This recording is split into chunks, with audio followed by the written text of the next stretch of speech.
حق مہر. یعنی جب یہ مسلمان ہو گئی اور پھر ان کفار سے جدا ہو کر کے آ گئی اور وہ کافر اسلام نہیں لاتے تو اب وہ ان کے ساتھ رہ نہیں سکتی. نکاح فسخ ہو گیا ان دو کے درمیان. اب مسلمان ان سے شادی کر سکتے ہیں لیکن اس میں شرطیں یہ اگر وہ ایسی ہیں کہ صرف عقد ہوا تھا اور وہ ان کے پاس گئی نہیں تھی تب ایسی صورت میں وہ گویا باقرہ ہیں ابھی تو ان سے نکاح اسی وقت کر سکتے ہیں. لیکن اگر وہ ان کے ساتھ رہی ہیں اور نکاح کے بعد رخصتی ان کی ہوئی ہے ان کے پاس رہ چکی ہیں تو پھر استبراء رحم ضروری ہے. یعنی ایک بار حیض کا خون آ جائے تو اس کا مطلب یہ ہے کہ اس کا رحم پاک اور صاف ہے تو اس کے بعد پھر نکاح اور نئے مہر کے ساتھ ان سے شادی کی جا سکتی ہے جیسے اور مسلمان عورتوں سے شادی ہوتی ہے. تو اللہ نے کہا کہ ان سے نکاح کر لو اگر تم ان کا حق مہر ادا کرو. یعنی ویسے ہی نکاح نہ کرو بلکہ ان سے شادی کرو تو مہر بھی ان کا رکھو اور اسے بھی ادا کرو. وَلَا تُمْسِكُوا بِعِصَمِ الْكَوَافِرِ اور نہ تم روک کر رکھو کافر عورتوں کی عصمتیں. کیا مطلب اس کا؟ اس کا مطلب یہ ہے کہ کافر عورتیں جو مسلمان نہیں ہوئی ہیں اور تم مسلمان ہو چکے ہو تو اب ان کی عصمتیں سے مراد یہ کہ عصمت عقد نکاح. عقد نکاح کی جو عصمت ہے اس کو اب تم روک کر کے مت رکھو بلکہ انہیں طلاق دو اور انہیں جدا کرو. کیونکہ جب تم مسلمان ہو گئے اور ان کا اسلام لانے کا کوئی ارادہ نہیں ہے تب ایسی صورت میں ان کو تم جدا کر دو اپنے سے دور کر دو. ان کی کا عصمت نکاح جو ہے اس کو روک کر کے مت رکھو ان کو تنگ مت کرو. اگر وہ اسلام لاتی ہیں تو وہ تمہاری بیویاں جیسے پہلے تھیں ویسے رہیں گی لیکن اگر وہ اسلام نہیں لاتی تو اب ایسی صورت میں ان کو تم جدا کرو. جب اللہ تعالیٰ نے یہ حکم نازل کیا تو عمر رضی اللہ عنہ نے اپنی 2 مشرکہ بیویوں کو طلاق دے دی. طلحہ بن عبید اللہ رضی اللہ عنہ نے اپنی مشرکہ بیوی کو طلاق دے دی جدا کر دیا کیونکہ اب جب وہ اسلام نہیں لاتی اور اللہ نے حکم دے دیا کہ عصمت نکاح کو اب تم روک کر کے مت رکھو. عصمت عقد نکاح کہ اس عقد کو اب ختم کر دو یہ حکم ہے. اللہ یہ کہ ان کا ارادہ کلمہ پڑھنے کا ہے مسلمان ہونے کا دونوں میں سے کسی کا تب ایسی صورت میں پڑھ لیں دیکھ لیں سمجھ لیں اور اس کے بعد مسلمان ہو جائے پھر اکٹھا ہو جاؤ کوئی حرج کی بات اس میں نہیں. اور یہ بات معلوم ہے کہ نبی صلی اللہ علیہ وسلم کی جو بڑی بیٹی تھی زینب رضی اللہ عنہا تو ان کی شادی ابو العاص بن ربیع سے ہوئی تھی اور وہ مسلمان نہیں تھے کافر تھے. جب زینب رضی اللہ عنہا مسلمان ہوئی تو نبی صلی اللہ علیہ وسلم نے کلمہ پڑھا جب انہوں نے تو ان کو اپنے پاس بلا لیا ان کے پاس رہنے نہیں دیا لیکن ان کے تعلق سے امید تھی ان کے اسلام لانے کی دین اسلام قبول کرنے کی تو انہوں نے انتظار کیا.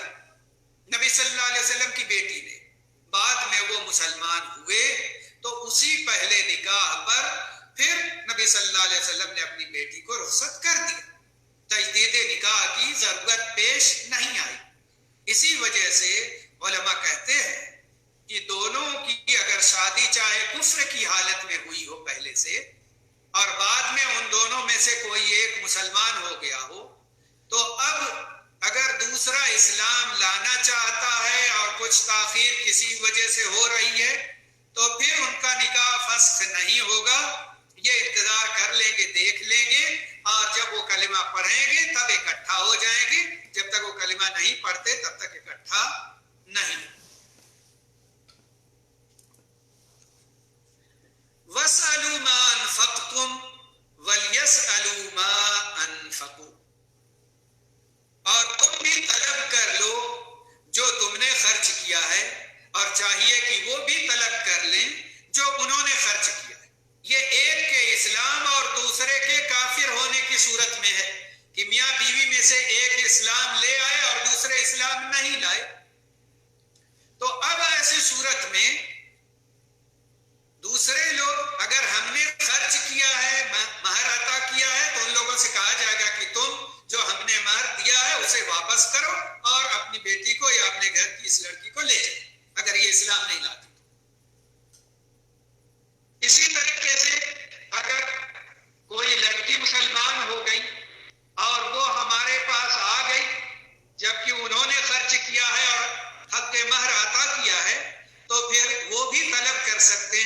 اور ہم ان کا جو حق مہر دیا ہے واپس کر دیں گے، لیکن لڑکی کو ان کے پاس واپس نہیں کریں گے۔ اسی کا اللہ تعالیٰ نے ذکر کیا ہے کہ تم خرچ کیے ہو، جو دیے ہو حق مہر، تو تم واپس لے سکتے ہو جدائی کی صورت میں، اور وہ دیے ہیں تو وہ لے سکتے ہیں، لیکن جب تک اسلام دونوں نہیں لاتے تب تک دونوں ایک ساتھ نہیں رہ سکتے۔ اس میں درس ہے کہ جتنے لوگ کافر عورتوں سے شادی کرتے ہیں یا جو کافر مسلمان عورتوں سے شادی کرتے ہیں، ان دونوں کے نکاح ناجائز اور حرام ہیں۔ ایسے لوگوں کو یا تو دونوں مسلم ہو جائیں ورنہ جدائی اختیار کریں۔ اس بات کا ڈر ہے کہ اگر وہ اسی پر رہیں تو اللہ کے عذاب سے دوچار ہو۔